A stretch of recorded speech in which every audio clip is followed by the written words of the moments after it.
இப்படி போட்டு நல்லா விரவணும் பார்த்துக்கோங்க. எப்படி விரவும் பார்த்தீங்களா? அப்பப்ப ஷார்ட் பார்த்துக்கணும். இனிப்பெல்லாம் கரெக்டா இருக்கா?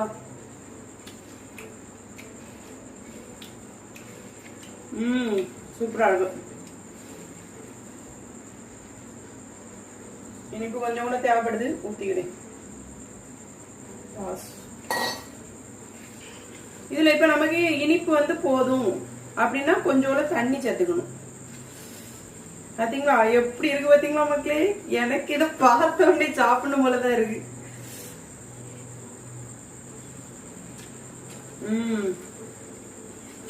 கொஞ்சம் கூட தண்ணி சேர்த்து ஊற வைக்க வரேன். இனிப்பு தாராளம் போதும்.